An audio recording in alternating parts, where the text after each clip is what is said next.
दुर्गापुर की साम्राज्य। वो दुर्गापुरम की साम्राज्य था। उस साम्राज्य के एकदम बीच में ऊंची पर्वत पे बहुत ही सुंदर महल को स्थापित किया है सिम्हापुरी के वंशकों ने। अब उस साम्राज्य का पालन कर रहा है विजय सिम्हा। महल पे खड़ा होकर देखा जाए तो सारा साम्राज्य दिख जाएगा। इसी वजह से उसको निर्मित किया था पूर्विकों ने। विजय बहुत ही शक्तिशाली था। वो जिस भी साम्राज्य पे दंड यात्रा करे वो साम्राज्य उसका हो जाता था। युद्ध भूमि पे विजय सिम्हा का साहस देखना बहुत भयंकर था। वो उसके साम्राज्य में मौजूद प्रजा की बहुत अच्छी ख्याल रखता था। उस साम्राज्य के चारों ओर विजय सिम्हा की तरह पालन करने वाला कोई भी राजा नहीं था। विजय सिम्हा की कई दंडयात्रों में से एक में 2 राजा उसके सामने हार कर प्राण भिक्षा मांगते हैं। उनमें से एक भरत था और दूसरा नरसिम्हा। तब विजय सिम्हा उन दोनों के प्राण को बख्शकर उसी के साम्राज्य में उन दोनों राजाओं को छोटे पदवों में रखता है। उन दोनों को ये आदेश देता है कि उसके राज्य में जो भी मुसीबतें हैं वो उन तक लाए। कुछ समय तक वो दोनों ठीक थे। उस साम्राज्य में मुसीबतों को देखकर, समझकर, उन्हें जाकर उनके राजा को बताकर उसका परिष्कार निकालते थे। लेकिन कुछ दिन बाद भरत को अहंकार आता है। मैं इस राजा का सेवक बनकर नहीं रह पाऊंगा, ऐसे सोचता है। तब भरत नरसिम्हा के पास जाकर ऐसे कहता है, नरसिम्हा, मुझे इस राजा के पास सेवक की तरह नहीं रहना है। भरत, क्या तुम भूल गए? अगर हम यहाँ से चले गए तो वो हमारा जान ले लेगा। अगर हमें यहाँ से जाना है तो कुछ गलती करना है, राजा को क्रोधित करने वाले काम करना होगा। तो फिर क्या करे भरता, तुम ही बताओ। मुझे एक उपाय सूझा है नरसिम्हा।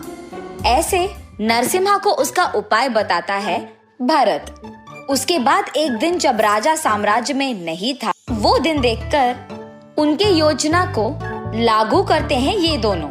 दुर्गापुरम साम्राज्य में आखिर में रहने वाली दुर्गा देवी मंदिर में मौजूद देवी के लिए गहने बनवाने के लिए राजा ने सबके पास पैसे लेने के लिए कहा है। ये बोलकर वो गांव में मौजूद सारे लोगों से पैसे लेते हैं।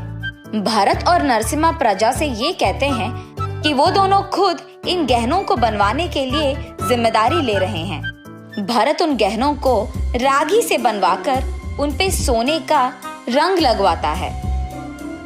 देखने में तो वो सच्ची सोने के ही आभरण लगते हैं। भरत तब उन गहनों को दुर्गा देवी के सामने पेश करता है। प्रजा तो यही सोचती है कि वो सब सच है। भरत और नरसिम्हा की योजना ये थी कि वो सारी प्रजा से ये कहे कि उनके राजा ने सोने का गहने बनवाने के लिए पैसे लेकर रागी से गहने बनवाता है।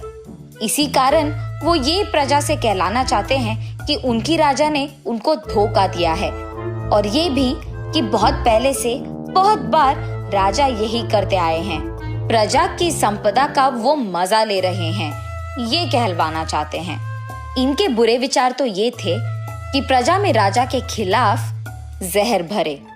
एक दिन राजा मंदिर आकर दुर्गा देवी को पहनाए गहनों को देखते हैं। पहली बार में उन्हें पता चलता है कि वो सोने के गहने नहीं हैं। उसके बाद प्रजा में मौजूद कुछ लोगों से राजा को पता चलता है कि क्या हुआ है। सच जाने के बाद राजा भरत और नरसिम्हा को बुलवाकर साम्राज्य के एकदम बीच में उन दोनों को पेड़ पे रस्सी से बांधकर उन दोनों के धोखे को प्रजा के सामने बाहर लाते हैं। और उसी प्रजा के सामने उनको शिक्षा भी मिलता है। शिक्षा ये थी कि उन दोनों को बहुत मेहनत करके माँ दुर्गा के लिए सच्ची सोने के गहने बनाना होगा।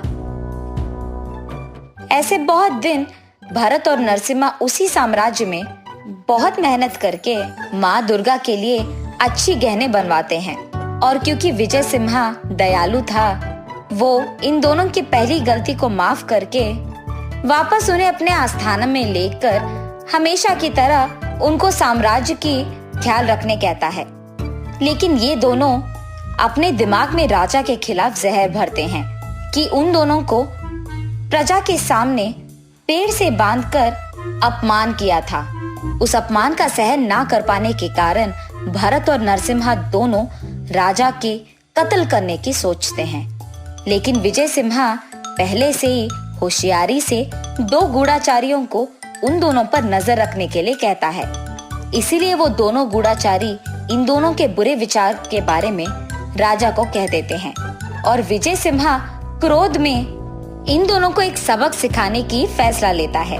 कुछ दिन गुजरने के बाद विजय सिम्हा ये घोषणा देता है कि उसकी शादी का दिन है और बस उसका सारा साम्राज्य और प्रजा उस दिन को एक त्योहार की तरह मनाते हैं। उसी संदर्भ के कारण विजय सिम्हा नरसिम्हा और भरत को उसके आस्थान में बुलाकर उनको खाना परोसता है, लेकिन राजा कुछ नहीं खाते हैं। भरत को शक आने के कारण राजा से वो ऐसे पूछता है, राजा आप भी तो हमारे साथ खा सकते हैं।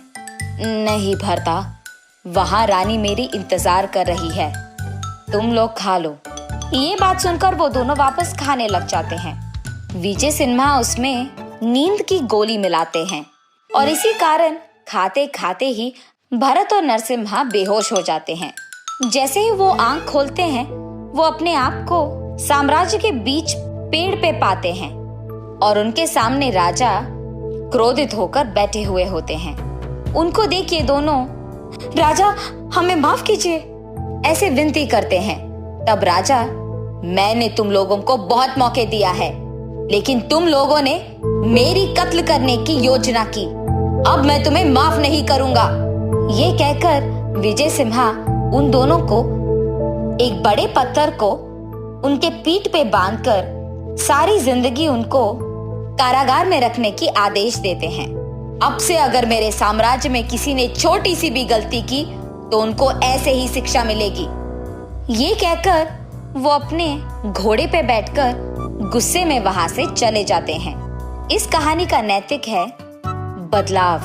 जिंदगी में सबको बदलने की आवश्यकता होती है और उसी के मौके भी मिलते हैं।